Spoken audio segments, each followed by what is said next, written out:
untuk kita semua ya. Terima kasih ya Bapak Ibu sekalian, adik-adik mahasiswa, adik-adik pelajar yang agenda webinar IoT dengan tema penerapan Internet of Things ya untuk pengembangan Smart City di era Industri 4.0. Baik, sebelum kita mulai acara ini, mari terlebih dahulu kita sesuai dengan keyakinan dan kepercayaan kita masing-masing agar mendapatkan keberkahan. Ya, pada seluruhnya berdoa dimulai.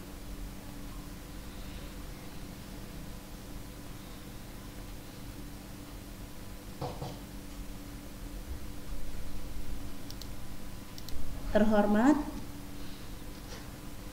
Bapak Asisten Direktur 3, Bapak Heri Wijasena, STMT. Yang terhormat Bapak Kaprodi Teknologi Rekayasa Komputer dan Jaringan Politeknik Saint Paul Sorong, Bapak Marcelinus P. Sabtono, Eskom MCS. Yang terhormat Bapak Ono Widodo Purwo, yang juga beliau sebagai pemateri ya pertama di acara webinar kita kali ini. Saya ucapkan terima kasih. Oh, sudah datang ya. Oh ya, baik. Mohon maaf, sepertinya Bapak Wagub sudah hadir. Selamat pagi, Pak. Bapak sudah datang ya? Bentar ya. Muhammad Lakotani, SHMSI. Ya. Mohon maaf Pak, saya sapa terlebih dahulu. Assalamualaikum. Untuk memastikan, Assalamualaikum warahmatullahi wabarakatuh Pak. Sudah standby ya Pak?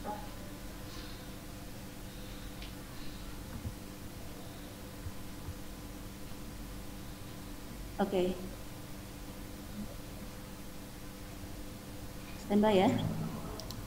Oke, baik. Maaf ya kepada Bapak Wakil Gubernur Papua Barat, Bapak Muhammad Lakotani, SHMSI.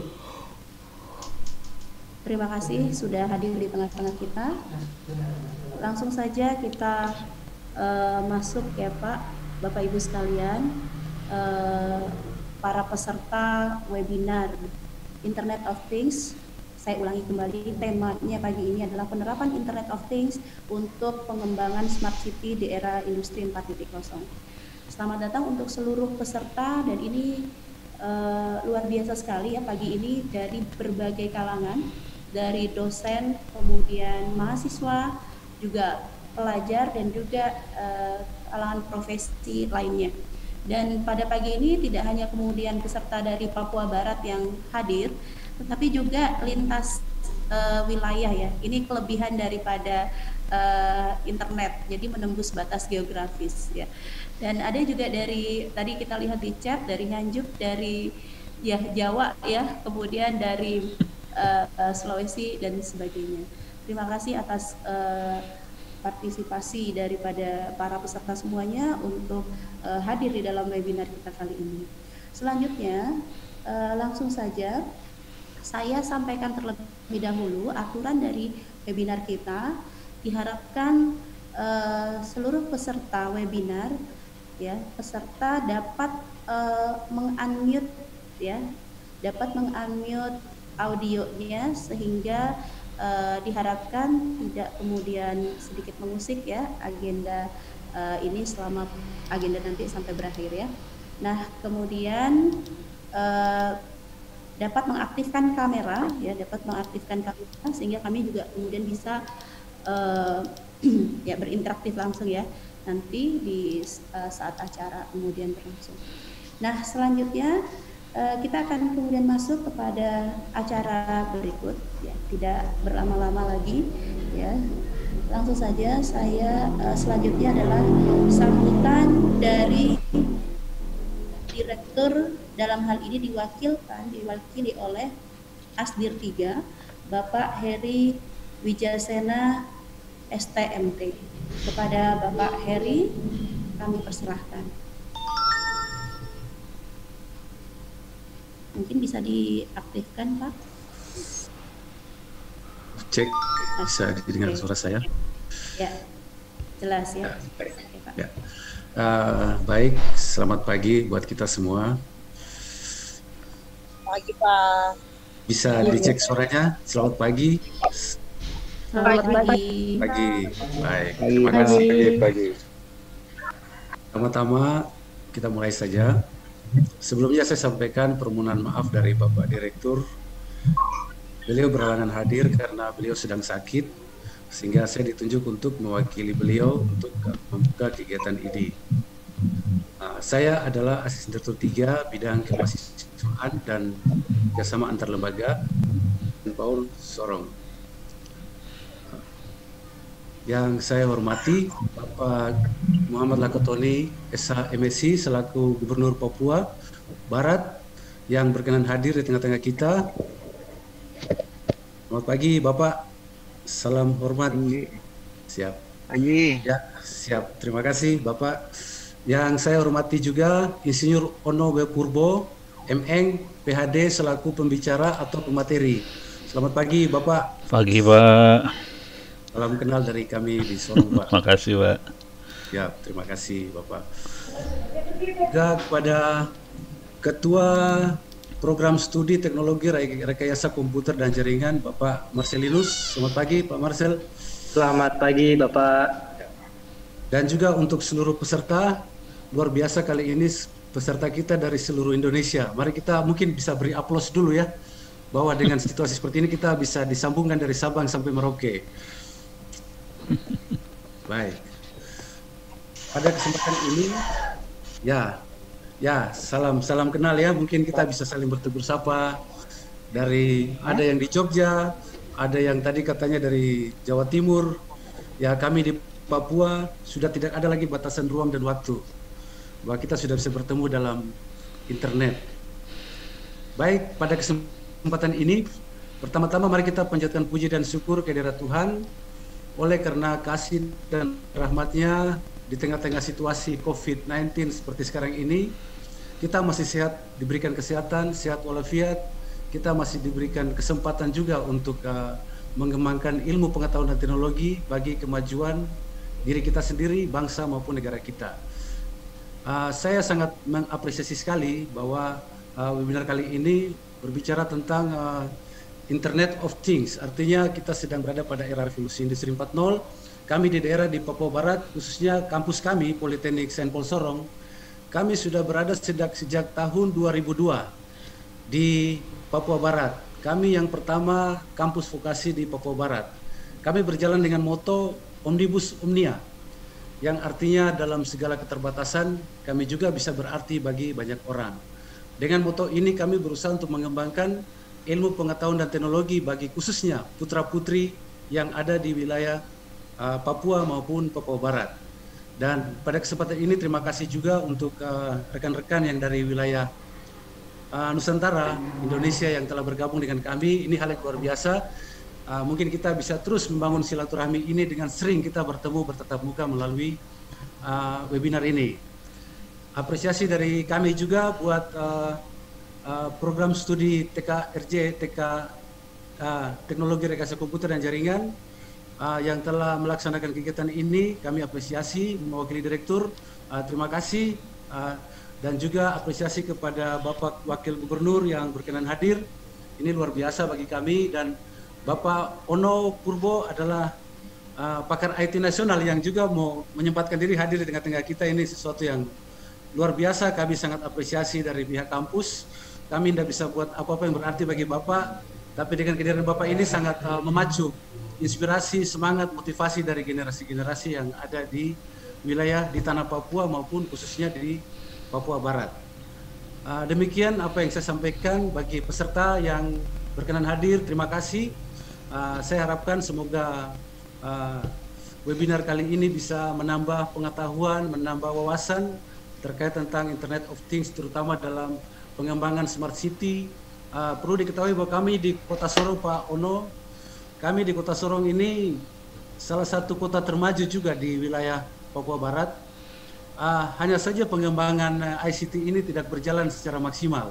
Mungkin dengan inspirasi atau saran masukan dari Bapak Ono, mungkin pihak kampus mungkin bisa mengembangkan itu sebagai strategi yang bisa diusulkan kepada pemerintah daerah, khususnya Bapak Wakil Gubernur yang telah berkenan hadir di tengah-tengah kita. Sekian sekilas sambutan dari saya. Saya ucapkan selamat mengikuti acara webinar. Shalom, assalamualaikum warahmatullahi wabarakatuh. Salam buat kita semua. Semangat pagi. Halo. Ya, selamat pagi ya Pak. Terima kasih atas sambutan dari Bapak Asisten Direktur 3, Bapak Heri Wijasena, STMP. Berikut langsung saja adalah pemaparan keynote speaker oleh Bapak Wakil Gubernur Papua Barat. Kepada Bapak Wakil Gubernur Papua Barat, kami persilahkan.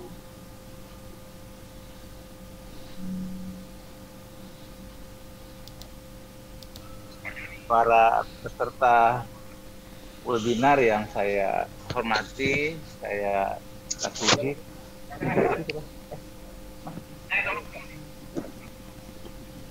Ini mohon maaf karena Pak agenda saya cukup padat tadi di mobil, ini baru tiba di hotel dan akan ada kegiatan yang lain yang segera akan kita masuki juga. Jadi sambil jalan bersama-sama semua kegiatan kita harapkan bisa berjalan bersama-sama begitu. Pertama saya menyampaikan penghargaan dan terima kasih kepada panitia, kepada penyelenggara seminar yang dilaksanakan secara webinar ini dalam rangka kalau tahu oleh salah satu kampus yang ada di Kota Sorong, dan saya diberikan kesempatan juga untuk menjadi keynote speaker pada kesempatan ini. Mohon maaf tidak menyiapkan materi secara khusus oleh karena begitu banyak agenda yang sedang kami jalani sehingga sudah insyaallah dengan kesempatan ini kita berkesempatan untuk bersilaturahmi, saling memperkuat, saling memberikan motivasi agar ke depan tugas-tugas kita semua, tugas kampus, tetapi juga bagaimana kita memanfaatkan kemajuan teknologi informasi untuk berbagai aktivitas kita, baik pendidikan maupun juga seluruh aktivitas kehidupan lainnya, itu bisa berlangsung dengan baik, terutama di era informasi teknologi atau teknologi informasi yang berkembang saat ini. Bapak Ibu, para peserta, para pimpinan perguruan tinggi, para narasumber yang saya hormati, pertama tentu saya ingin mengajak kita untuk menaikkan syukur kehadirat Tuhan Yang Maha Kuasa. Pagi ini kita semua sehat, ya di tengah pandemi ini ada ternyata kemudian ada hikmah yang juga bisa kita ambil, yakni dengan tidak bisa bertemu secara fisik, tapi kemudian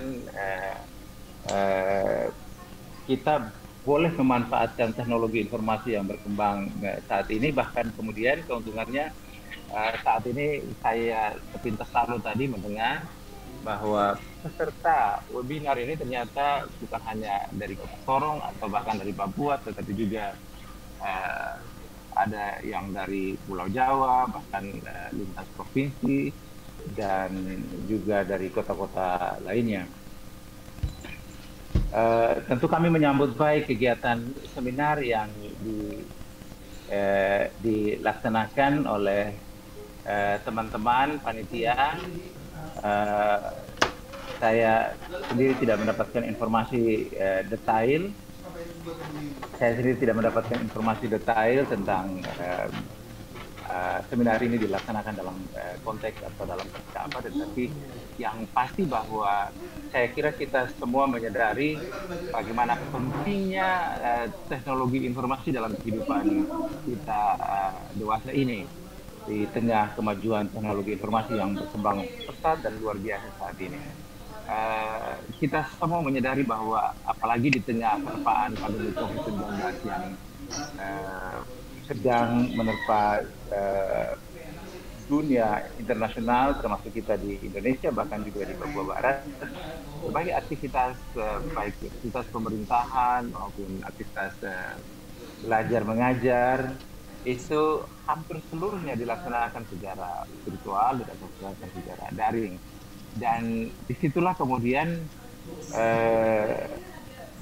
kita menyadari bahwa betapa teknologi informasi memiliki peran yang luar biasa, dan tentu ini sesuatu yang tidak terhindarkan dalam kehidupan kita. Bahwa kemudian ada efek lain, kita melihat dan menyaksikan dari berbagai media mainstream maupun media sosial, ada sejumlah kejadian-kejadian yang merupakan dampak daripada pandemi ini, lalu kemudian kebijakan untuk bagaimana berbagai aktivitas, terutama pembelajaran, itu bisa berlangsung di tengah pandemi dengan berlangsung secara virtual. Tetapi kemudian di sisi lain ada juga sebagian masyarakat kita yang kemudian sedikit mengalami kesulitan untuk memenuhi kebutuhan dalam rangka bisa mengikuti seluruh proses ini, lalu kemudian ada hal-hal yang tentunya tidak kita inginkan. Tentu ini sesuatu yang memang betul-betul kita sayangkan. Kita harapkan ke depan ini menjadi konsentrasi atau perhatian dari pemerintah agar hal-hal yang semacam ini tidak kembali terjadi. Dan sebetulnya baik dari pemerintah pusat maupun juga di berbagai daerah di Indonesia, termasuk kita di Papua Barat, ada upaya-upaya yang dilakukan oleh pemerintah untuk bagaimana memenuhi terutama peserta didik baik dari berbagai jenjang pendidikan yang ada. Itu kami mencoba untuk memenuhi berbagai kebutuhan yang dibutuhkan dalam rangka memastikan seluruh proses baik belajar mengajar maupun aktivitas perkantoran itu bisa berlangsung secara kedinasan. Nah, di aspek perkantoran ini saya kira tidak ada masalah, tetapi kemudian untuk memenuhi kebutuhan kuota internet misalnya untuk peserta didik dari berbagai jenjang pendidikan yang ada ini tentu memang masih terkendala. Kita dari pemerintah pusat sudah banyak sekali program, begitu juga di daerah coba kita dukung baik dari provinsi maupun kabupaten kota, tetapi kita juga menyadari ada daerah-daerah yang kalau sono sih tidak ada masalah, begitu juga Manokwari atau beberapa kota-kota besar di Papua Barat ini. Tetapi begitu kita bergeser sedikit ke arah pinggir atau arah pinggiran kota, apalagi ke kampung atau kabupaten-kabupaten yang agak sedikit jauh, tentu ketersediaan kuota internet itu tentu menjadi sesuatu yang diperlukan begitu. Terbatas adanya dan menjadi kendala dalam proses belajar mengajar bagi para siswa atau para pelajar yang ada di berbagai daerah pinggiran ini. Nah, oleh karena itu saya kira kami menyambut baik kegiatan seminar ini, dan tentu jika ada hal-hal yang kemudian nanti berkembang dalam diskusi, kemudian bahkan rekomendasi dari hasil seminar ini dan akan direkomendasikan kepada pemerintah dalam rangka bagaimana memastikan bahwa di era teknologi informasi yang berkembang saat ini, apalagi di tengah pandemi COVID-19 yang grafiknya atau dari infografis yang kita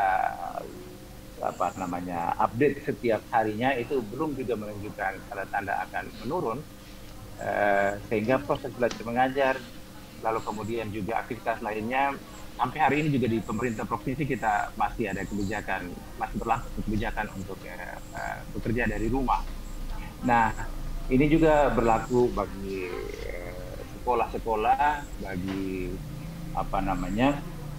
proses belajar mengajar. Dan oleh karena itu jika nanti dari seminar ini ada pikiran-pikiran, ada gagasan-gagasan yang bisa dikontribusikan bagi pemerintah daerah dalam rangka bagaimana ada solusi yang tepat dalam rangka memenuhi kuota internet bagi seluruh termasuk saudara-saudara kita yang berada sedikit di daerah yang sedikit terpencil misalnya. Tentu itu kami dengan senang hati menerima saran, masukan, atau rekomendasi yang akan disampaikan oleh peserta webinar pada hari ini. Saya kira ini sekali lagi terima kasih dan mohon maaf tadi agak terlambat dan juga terburu-buru, dan setelah ini di sebelah saya juga sudah siap-siap agar ada kegiatan yang lain yang juga akan dilakukan secara webinar. Saya menyampaikan permohonan maaf kepada seluruh peserta tidak optimal dalam menyiapkan arahan atau menjadi keynote speaker pada kesempatan ini, tetapi saya senang dan menyambut baik apa yang dilakukan ini. Tentu ke depan kita harapkan kegiatan-kegiatan semacam ini semakin ditingkatkan sehingga ada informasi dan wawasan daripada para mahasiswa itu semakin lebih tajam, lebih terbuka tentang manfaat dari teknologi informasi dan pemanfaatannya untuk hal-hal yang sifatnya. Saya kira itu host atau pembawa acara. Sekali lagi saya menyampaikan terima kasih dan mohon maaf atas segala kekurangannya. Terima kasih. Assalamualaikum warahmatullahi wabarakatuh. Waalaikumsalam warahmatullahi wabarakatuh. Bapak, mohon maaf, apa kami bisa izin untuk mengambil foto dulu Pak, untuk mungkin untuk 2 halaman saja? Oke, baik, terima kasih. Baik, mohon maaf untuk seluruh partisipan, saya mohon izin untuk bisa mengaktifkan kameranya. Bapak materi mungkin juga Pak Marcel. Nggak ada kameranya saya. Oh. Parah. Oke baik kalau begitu fotonya saja ya Pak, udah ada fotonya Pak. Baik, oke kita langsung saja ya. Dulu. Oke, siap. Lagi di halaman pertama ya. 1, 2, 3. Oke. Lanjut ke halaman kedua. Halaman kedua, oke. 1, 2, 3. Lanjut ke halaman ketiga.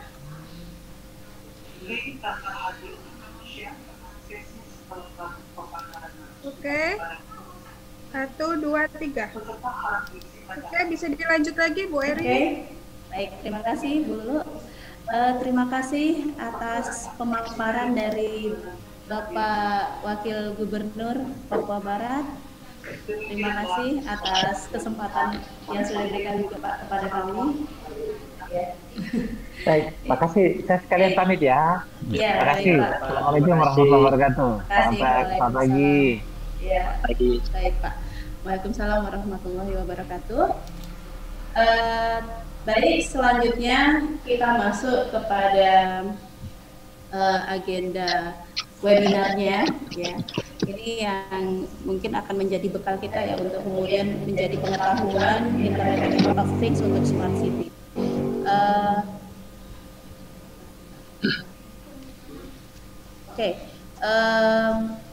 Langsung saja, ini kita akan kemudian masuk kepada sesi berikut, yaitu ini kayak double ya, sebentar Pak.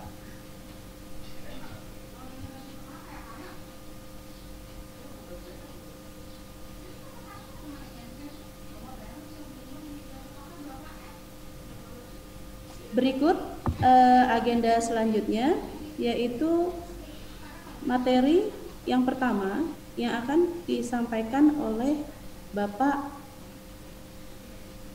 Ketua Prodi ya, Teknologi Rekayasa Komputer dan Jaringan, Bapak Marcelinus P. Sabtono, Eskom MCS ya, yang nantinya akan kemudian menyampaikan materi pertama tentang literasi digital masyarakat modern menuju Smart City.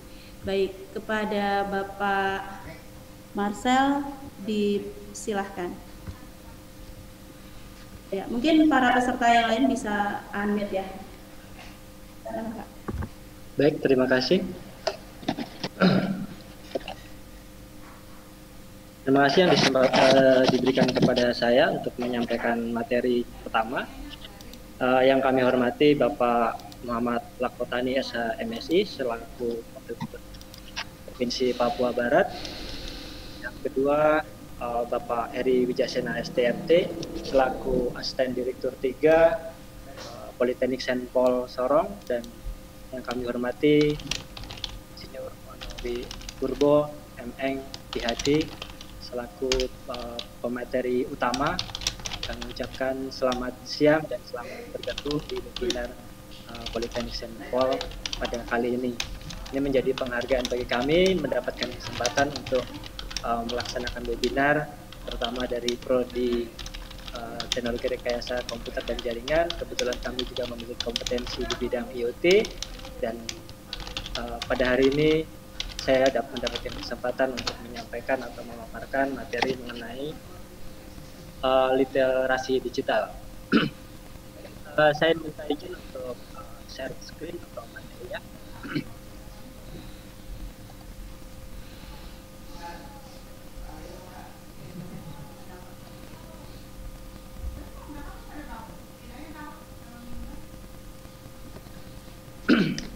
Baik, kali ini saya akan menyampaikan materi mengenai literasi digital masyarakat.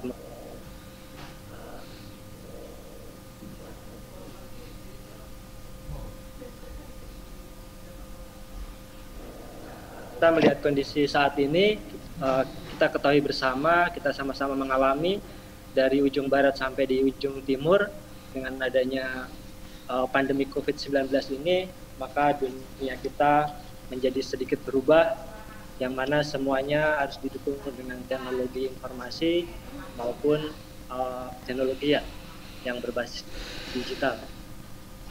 Kemudian yang kedua, bahwa kita juga sekarang ini masuk pada era industri 4.0, di mana teknologi mobile, kemudian robotik, kemudian data mining, artificial intelligence juga sudah menjadi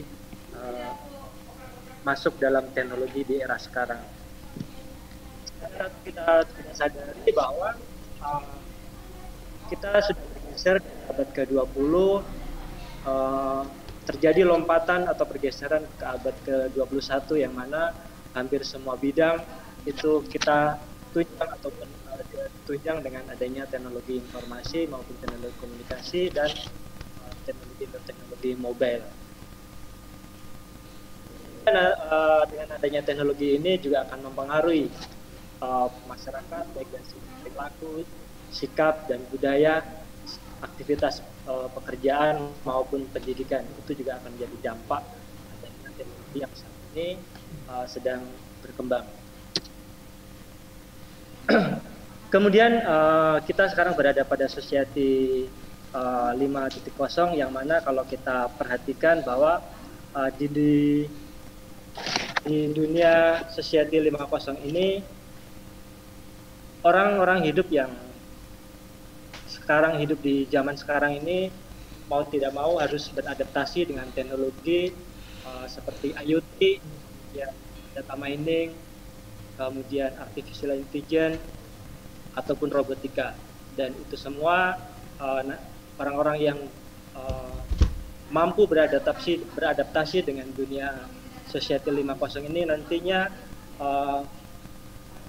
paling mudah yang akan mengendalikan adanya teknologi-teknologi dan inovasi-inovasi di era industri 4.0 dibandingkan kami dulu di zaman yang belum ada namanya Android. Itu tentu akan berbeda dengan orang yang sekarang dibesarkan atau lahir besar dan ditunjang pendidikannya dengan dunia industri di era industri 4.0 dan society 5.0 ini. Tentunya akan ada perbedaan cara beradaptasi dan cara pemahaman, itu tentunya ada sedikit perbedaan. Kemudian kalau kita lihat bahwa pada saat penggunaan teknologi mobile cukup dominan sekali, banyak karena hadirnya teknologi Android dalam mobile sekarang ini tentunya sangat mendukung sekali untuk melakukan banyak sekali aktivitas, baik dari sisi pekerjaan, hiburan, ataupun pekerjaan, bisnis dan sebagainya itu hampir bisa ditunjang dengan adanya teknologi mobile, dengan adanya Android. Kemudian kalau kita lihat grafiknya, di tahun ke tahun penggunaan smartphone itu diagramnya akan semakin terus naik, bahkan lebih didominasi penggunaan media-media sosial. Dan tentunya kalau kita sebagai pengguna teknologi digital di masa sekarang ini harus secara bijak menyikapi teknologi yang berkembang ini. Apabila kita tidak memahami atau tidak secara bijak atau kritis dalam menanggapi berbagai informasi ini, bisa-bisa kita akan terkena undang-undang atau sanksi seperti yang ada di Undang-Undang ITE. Kemudian dalam revolusi industri 4.0 ini tentunya banyak sekali kehidupan yang bisa dijalankan, perubahan-perubahan, inovasi-inovasi, kreativitas, kemudian dari sisi pekerjaan dari abad-abad sebelumnya akan perlahan-lahan bergeser, digantikan oleh pekerjaan-pekerjaan baru, inovasi-inovasi baru, teknologi dari teknologi 4.0 ini. Nah, sebagai contoh, pada saat ini kita sedang melakukan pembelajaran daring di sekolah-sekolah ataupun di perguruan tinggi. Itu merupakan salah satu dampak atau penggunaan fungsi dari teknologi 4.0 dengan menggunakan teknologi mobile, dan itu secara perlahan-lahan itu pun akan menggeser paradigma yang dulunya kita melakukan pendidikan atau pengajaran konvensional tetap muka secara fisik, maka sekarang kita harus memulai beradaptasi menggunakan sistem pembelajaran literasi digital dengan menggunakan media digital, sehingga mau tidak mau kita harus belajar bagaimana cara menggunakan media digital yang lebih baik, kreatif, inovatif, dan interaktif, sehingga dalam penyampaian materi, pengajaran ataupun yang lainnya itu menjadi lebih menarik. Kemudian selain itu, kalau kita lihat penggunaan dari perkembangan teknologi mobile itu akhirnya ada dampak positif ataupun negatif, seperti jumlah pengguna internet di Indonesia ini sampai tahun di 2020 mencapai kurang lebih, ini terdapat kenaikan sekitar 17% atau 25 juta pengguna internet dibanding tahun-tahun sebelumnya. Nah, durasi rata-rata penggunaan internet di Indonesia 7 jam 59 menit setiap harinya, dengan penggunaan media sosial kurang lebih 3 jam 26 menit. Tetapi bisa kita lihat sekarang pada situasi pandemi ini tentunya penggunaan internet akan lebih banyak, kemudian media digital untuk seperti hiburan-hiburan itu saya kira juga lebih banyak, sehingga pengaksesan sosial media itu saya kira lebih waktu 3 jam itu saya kira dalam satu hari. Kemudian dari penggunaan internet itu tentunya yang dari jumlah pengaksesan itu yang semakin bertambah tentunya juga akan berpengaruh terhadap faktor kesehatan atau ekosistem pada masyarakat. Koneksi HP saat ini bisa mencapai 338,2 juta. Ini kurang lebih sekitar 125% dari jumlah penduduk. Artinya apa? Bahwa koneksi internet pada saat ini bisa mencapai 2 kali lipat dari jumlah penduduk, yang artinya bahwa bisa diasumsikan bahwa setiap orang itu bisa memiliki lebih dari satu handphone, di mana handphone itu sekarang menjadi suatu kebutuhan utama untuk menunjang teknologi informasi ataupun untuk pendidikan, pekerjaan ataupun bisnis ataupun di bidang pemerintahan, sehingga untuk menunjang segala aktivitas terutama dalam masa pandemi seperti sekarang. Kemudian kalau kita lihat bahwa perkembangan digitalisasi atau media digital di industri 4.0 ini, kalau kita lihat dari beberapa sisi, misalnya kita mau melihat apakah perkembangan digital di industri 4.0 ini apakah suatu masalah, tantangan ataukah peluang. mari kita bisa melihatnya dari beberapa sisi. Barangkali menimbulkan masalah bagi orang-orang yang tidak mau menyesuaikan atau beradaptasi dengan teknologi yang sekarang. Karena mungkin merasa kesulitan. Kenapa harus belajar lagi? Kenapa harus ada teknologi ini? Bagaimana cara mengaksesnya dan sebagainya? Bagaimana penggunaannya dan bagaimana cara berinteraksi? Semuanya ada teknologi baru dan bagaimana media-media itu yang bisa dimanfaatkan. Ada beberapa, mungkin sebagian orang akan merasa kesulitan harus belajar ulang atau beradaptasi. Ini tentunya bukan suatu masalah yang kecil. Berbeda dengan anak-anak muda sekarang yang memang sudah familiar menggunakan teknologi informasi.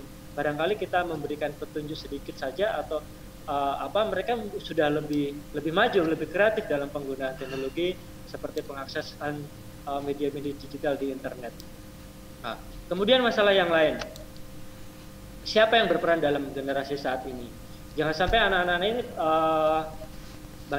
anak-anak sekarang ini berkembang tidak sebagaimana mestinya. Sebagai contoh, kalau anak-anak sekarang, kalau anak-anak dulu sebelum pandemik dapat melakukan pendidikan, belajar di sekolah, berinteraksi dengan teman-temannya, dengan guru, dengan dosen dan sebagainya. Mereka bisa bersosialisasi, bisa mendapatkan bagaimana pengajaran sopan santun, perilaku yang baik dan sebagainya. Tetapi ketika terjadi pandemik COVID-19, maka anak-anak semua harus belajar dari rumah, bekerja dari rumah, tekanan psikis, mental dan sebagainya. Tentunya ini akan berpengaruh terhadap perilaku dan mental anak-anak yang zaman sekarang. Dan ini juga merupakan suatu masalah sendiri yang perlu disikapi lebih baik lagi. Kemudian dari sisi peluang, mungkin bagi banyak orang yang dapat memanfaatkan teknologi yang murah dengan tenaga teknologi internet, mobile dan sebagainya. Ini adalah sebuah teknologi yang murah, inovasi-inovasi yang baru.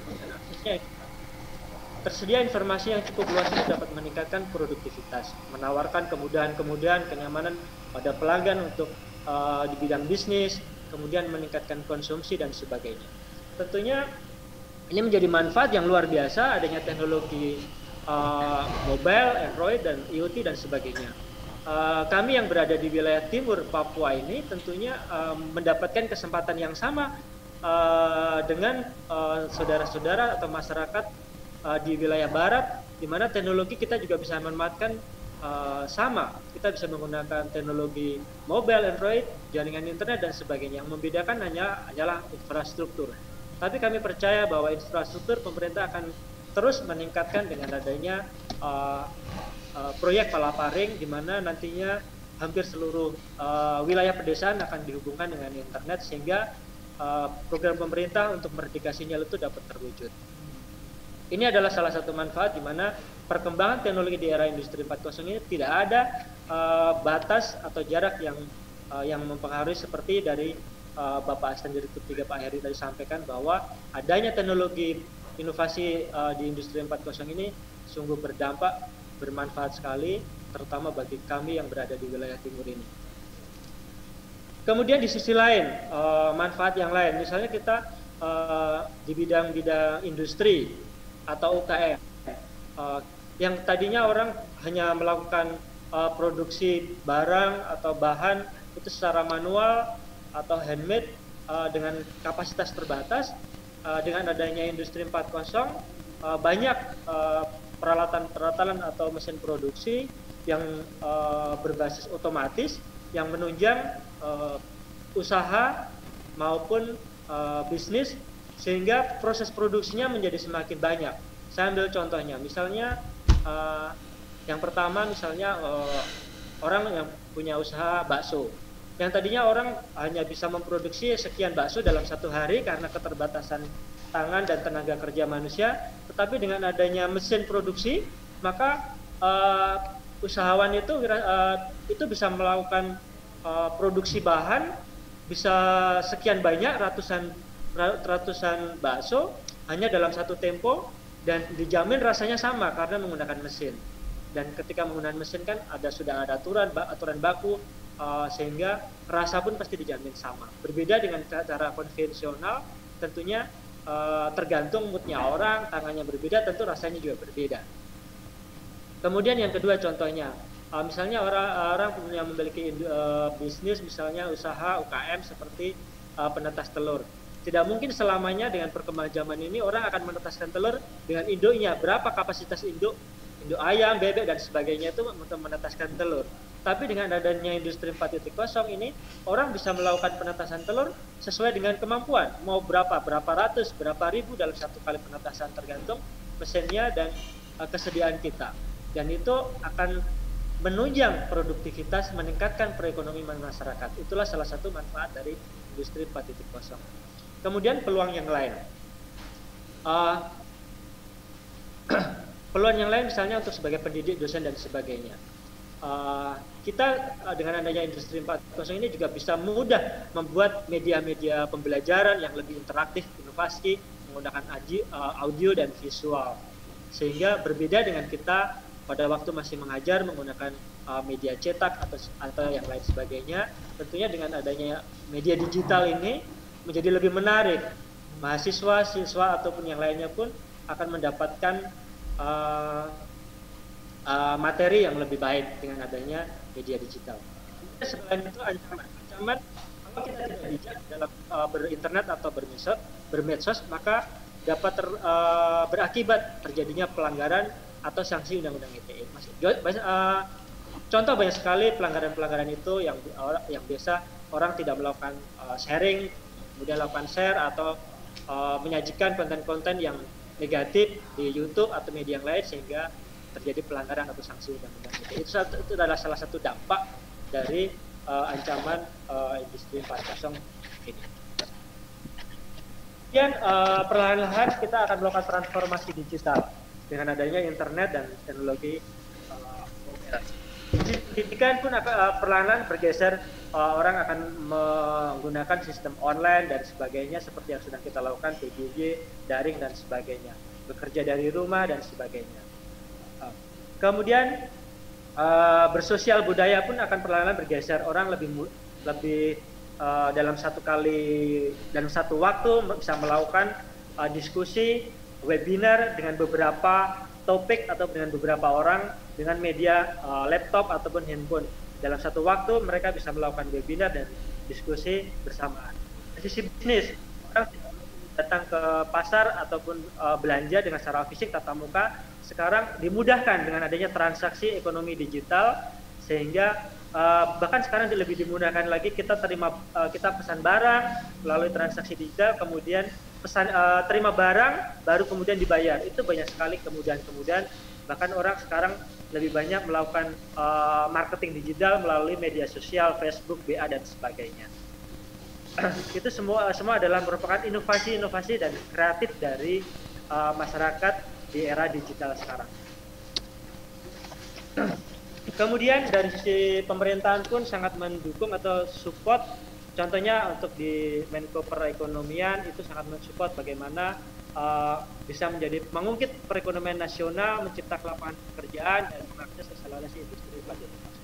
Dan ini banyak perekonomian perindustrian ini mensupport UKM-UKM supaya lebih berkembang. Pada saat ini akibat pandemik ini sangat berpengaruh sekali. Banyak UKM-UKM yang akhirnya berhenti dan pendapatan sangat berkurang. Tetapi dengan adanya teknologi ini mulai bangkit. Mereka mulai memasarkan produk-produknya melalui website, teknologi database dan sebagainya dengan mobile, dan itu adalah merupakan suatu transformasi yang perlahan-lahan menggunakan media digital. Kemudian dari transformasi itu pastinya akan menuju masyarakat digital, di mana itu menjadi masyarakat modern yang saat ini. Kebutuhan informasi yang cukup tinggi sehari-hari itu memaksa kita untuk terus menggunakan media-media digital ataupun teknologi yang ada. Kemudian penggunaan teknologi informasi untuk kegiatan sosial, pengajaran, bisnis maupun kegiatan-kegiatan yang lain.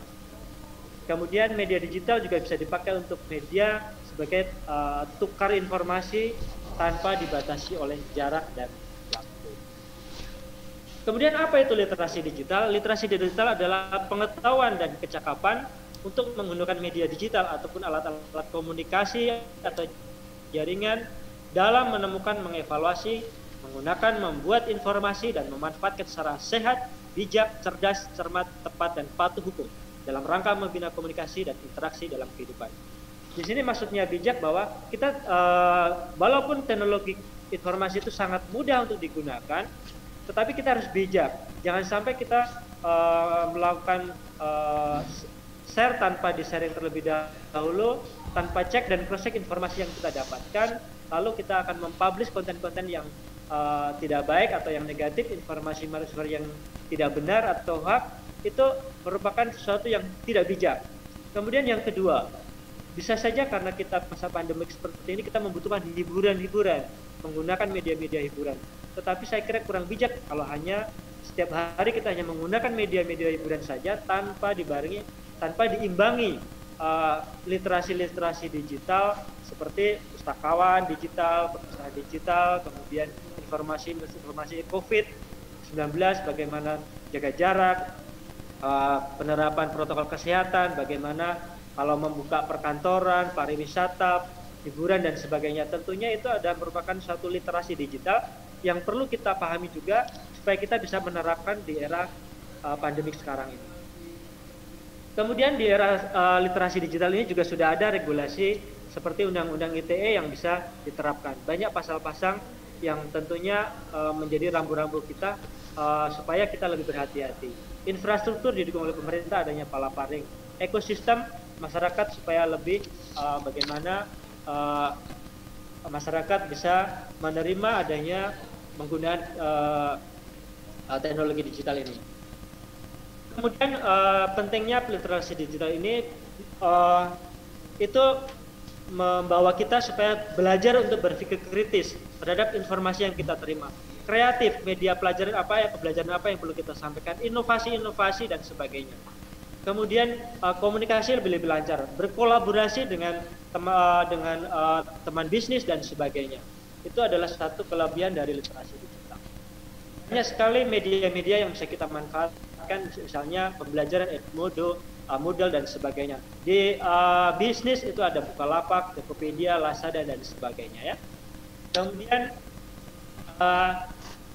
selain ada manfaatnya juga teknologi masyarakat modern di masyarakat modern ini di era digital juga ada ancaman khusus yang perlu kita waspadai. Misalnya karena adanya teknologi digital, kemudian mahasiswa lebih mudah mengakses informasi, YouTube, media pembelajaran, artikel, perpustakaan digital, maka profesi guru pun menjadi terancam. Walaupun nanti ada sisi lain yang tidak bisa digantikan, misalnya mengajar dengan hati, sopan santun itu tidak bisa diajarkan.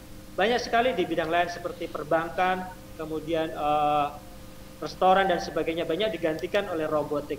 Kemudian di perbankan ada mesin ATM di mana kita bisa melakukan setor uang secara tunai. Itu juga salah satu teknologi di era sekarang adanya robotik. Kemudian kalau di literasi ini misalnya yang saya di mana komunikasi, collaboration dan participation. Di sini saya contohkan misalnya Gojek. Gojek tidak sepesat sekarang tanpa melakukan inovasi-inovasi baru dengan kerjasama dengan GoFood dan pengguna-pengguna Gojek. Sehingga dengan kolaborasi inovasi itu, maka Gojek dapat bertahan dan berkembang pesat seperti sekarang. Itu adalah satu contoh teknologi yang menggunakan literasi digital ya. Kemudian tantangan lain literasi digital.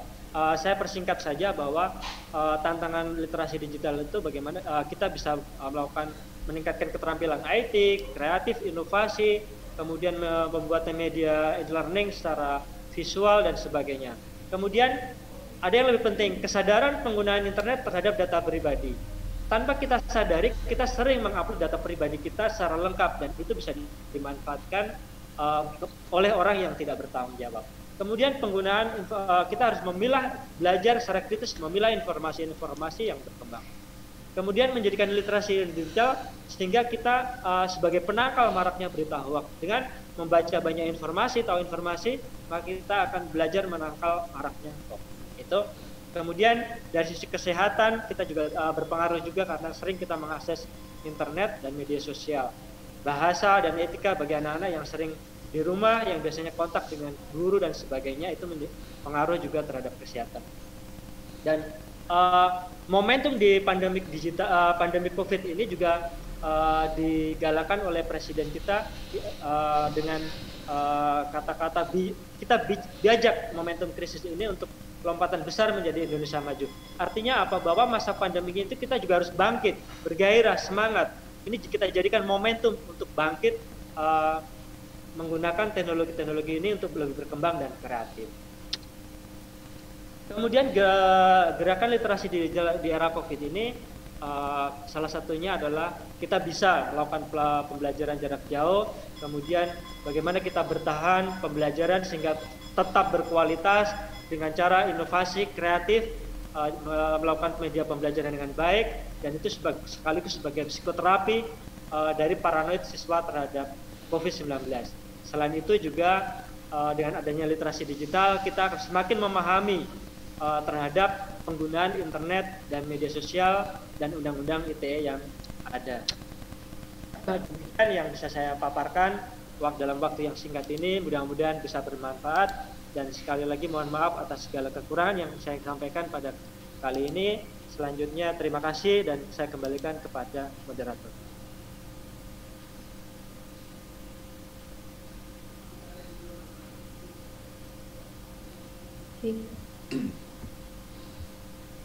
Baik, terima kasih. Tadi menarik sekali ya yang kemudian disampaikan.